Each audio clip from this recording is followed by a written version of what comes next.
In honor of Arab American Heritage Month, we're taking a closer look at Arab cuisine. Joining us this morning to discuss how to make za'atar and how to use it in almost any dish, we're joined by Blanche Shaheen, cookbook author of Feast in the Middle East.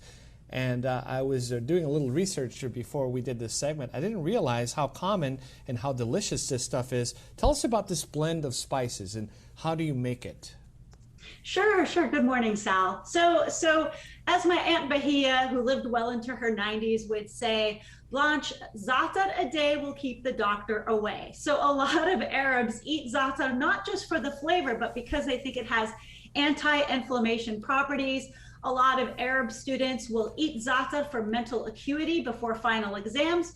So as you can see, there's a lot of benefits to this spice. Now, za'atar itself is a plant that grows in the Levant, but there are alternatives that you can use here in the United States. One is savory. Now, savory spice has a flavor profile that's similar to a combination of thyme and rosemary, but you can use thyme, you can use even oregano to make this spice mix, which is ridiculously easy, just 4 ingredients, okay? So we've got 4 tablespoons of toasted sesame seeds, which provides fiber, calcium, and a little bit of protein. Just put that in there.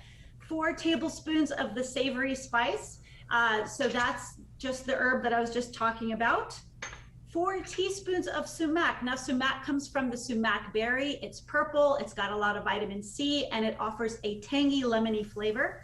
So we're gonna add that into it. And of course, a little bit of salt to taste. And what's great is when you make it at home, you can adjust the amount of salt that you want to use. So all I have to do is basically mix it all together, and boom, you've got your own za'atar spice at the fraction of the cost. And you could keep it in your pantry and use it whenever you wish. Blanche, tell us about some of the foods you can make with this, because I know that eggs is on the list and I love eggs. What are some of the dishes you can use? Yes. So at its most basic form, the way that Arabs traditionally like to eat it is dipped with some olive oil and za'atar with bread, just like you would in an Italian restaurant. You know, when you take oil and balsamic, we do oil and za'atar, okay? But as you mentioned, we like to sprinkle it over scrambled eggs. I have it even here sprinkled over hard-boiled eggs. And you can consider it a substitution for that everything but the bagel seasoning that people love so much. So we use it over eggs all the time. Now, to take it to another level of flavor, we like to combine a za'atar and olive oil paste and bake it right into bread. This is called menaish. And we will serve it with tomatoes, sometimes with cheese, roll it up and eat it on the go. Exceptionally easy to make. If you don't want to make your own dough, you could use biscuit dough, pizza dough. It's so easy. You just make that paste by combining the olive oil with the za'atar, pour it over, bake it for about 10 minutes at 400 degrees, and you've got your menaish. Now, on my channel, I like to explore the myriad of ways you can use za'atar.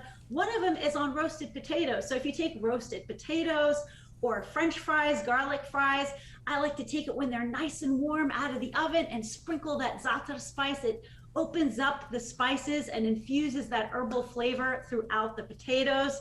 Another fun way I like to incorporate za'atar is into breading. So for example, I have what's called ZONION rings or za'atar onion rings, where I take za'atar, I put it in the breading of onion rings, roll the onion rings around in them, bake it in the oven, and you've got these fragrant, gorgeous onion rings with that added za'atar spice. It really mixes things up and offers something different to serve your family or guests with the flavor pop that's very unusual.